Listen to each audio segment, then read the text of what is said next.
Hello dear friends, Patrick Peace here again. This is the second video I'd like to share with you covering uh, a review of the book Christ or Collapse, The Case Against Godless Government, and the author is David Millard Haskell. We got an airplane going by here, sorry about that. So we're going to cover the chapters 1 and 2 in this short video, and in particular, I'm going to just try and share a couple of passages from the first chapter. Uh, the first chapter describes what traditional conservatism is, and lays the foundation. It's called Understanding Traditional Conservatism. And the second chapter talks about the history of traditional conservatism in the U.S. and in Canada, respectively.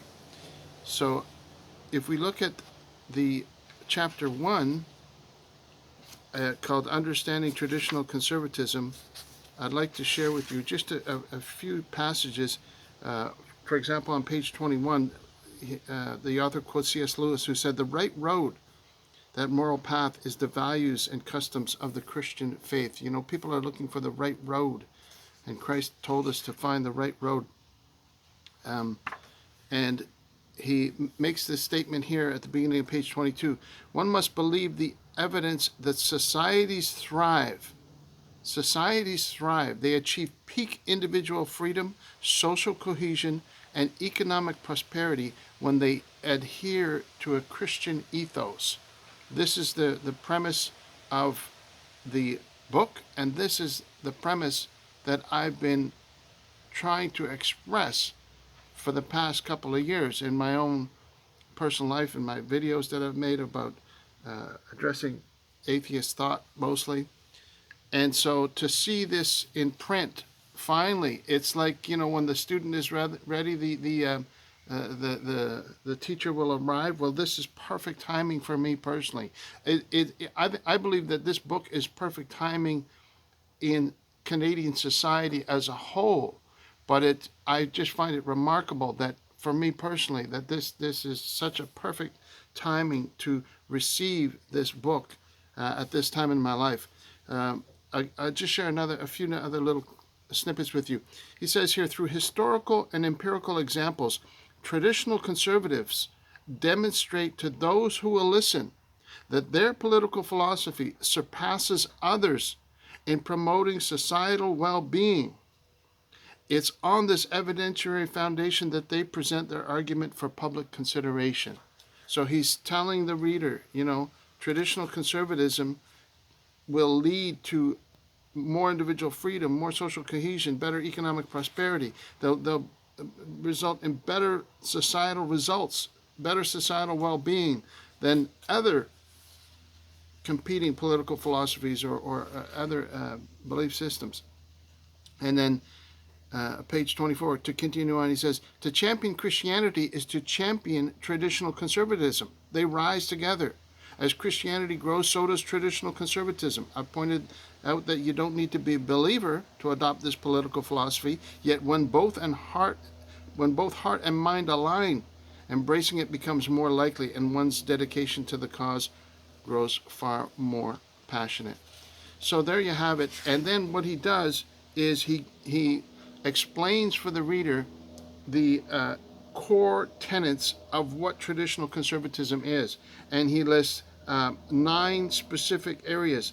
The relationship between traditional conservatism and the Christian moral values, or what some people call Christian moral attributes, the adherence to established customs and traditions. That's point number 2.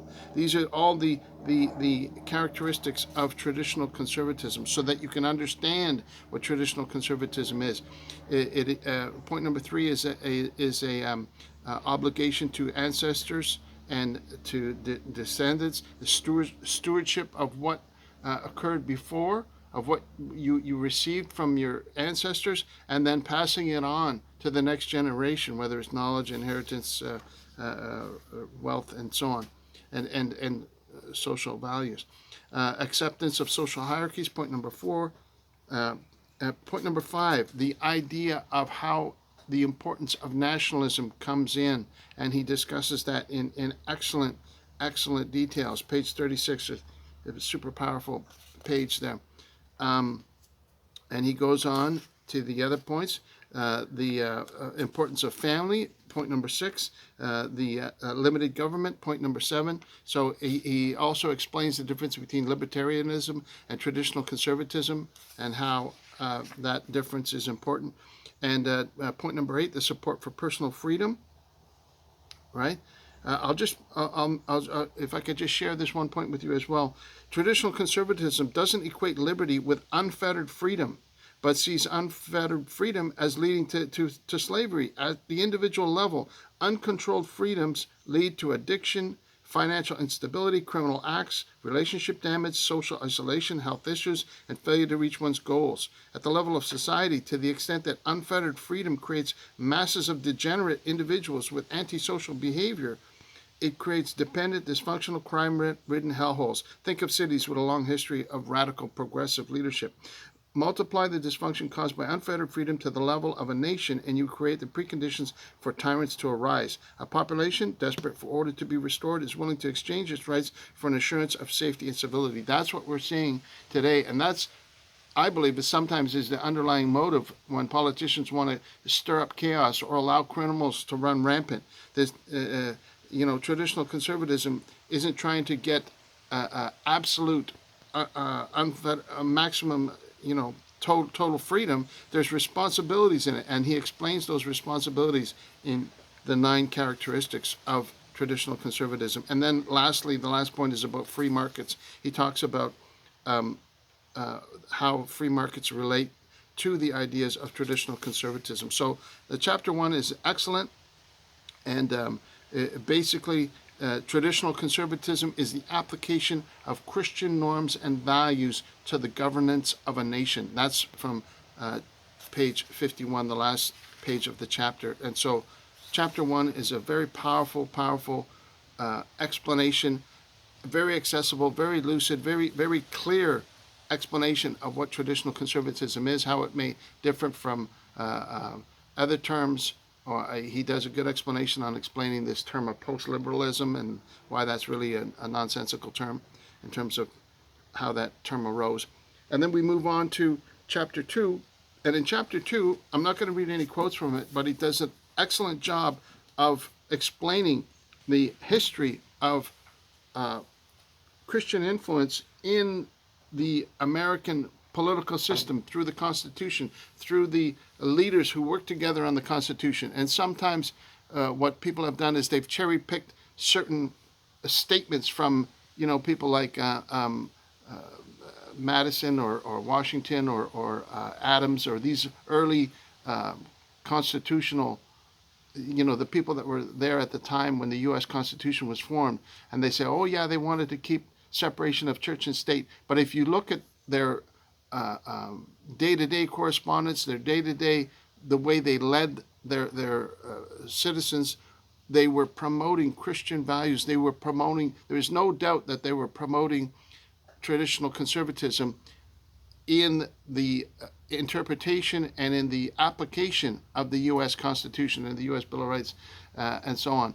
And so he does an excellent job of explaining the history of traditional conservatism in the United States and how it came under attack through various court cases. And this is the same in Canada. The attack against traditional conservatism has basically been through the judiciary, through court cases, and how and then as he goes on to explain the Canadian history of traditional conservatism, and he talks about how the biggest blow to it really was 1982 when the under Pierre Elliott Trudeau, when he repatriated the Constitution, or whatever he called it, instituted Canadian Charter of Rights and Freedoms and so on. And so the court cases came out, and they they removed the saying of prayers and reading the Bible in public schools in Canada. And they said, oh no, this is not right, you can't do that. And what has ended up happening is that we reached a point where now the Canadian law is interpreted as being, it's okay to be anti-Christian as long as you accept any other minority religions or minority creeds or minority beliefs, but it's totally fine to be anti-Christian or anti-white in Canada. That's how far the balance has tipped from from the time that Canada was founded, where it was founded on godly principles, where even the term dominion was from a gentleman that was reading his Bible that morning, and he thought that would be a good term to use, the dominion of Canada, because God has dominion from sea to sea, and he used that scripture as a basis for naming this new dominion of Canada. And the early status of Canadians in general and Canada in general was based on traditional conservatism, was based on the Christian ethos of following the Ten Commandments and so on and so forth. So there you have it, the first two chapters. If you know anybody who's involved in leading a Christian church, a pastor, anybody like that, and you can get them a copy in their hands, I'm thinking about how valuable this could be for future leaders if they're training in a Bible school or in a Bible college or something like that. This is vital. This is straightforward. This is straight to the heart of where we're at in society today. I haven't read such a powerful book in a long time, and I've only read the first two chapters. So there you have it. I'm going to try and get through it over the next couple of weeks. I may get bogged down because of other commitments that I have, but I will get through it, Lord willing, eventually, and share some highlights with you, or share some thoughts that I have on it with you. Just a really, really marvelous book. The other book that I got at the same time, I've kind of put it on the back bench because it's really not a very good book in my opinion, but I'll have more to say about that. I'll probably do a review on that one as well later on. But this is front and center. This is important. This is very, very important, I believe, for such a time as this. So thank you so much again for watching. Sorry I went on pretty long today, but I'll follow up again maybe in a few days or next week, and I'll continue on with this excellent book by David Haskell called Christ or Collapse, The Case Against Godless Government. So hope you're able to spend time with people you love. Enjoy the wonderful warm weather we're having, and we will see you again real soon. Take care of yourself. Bye for now.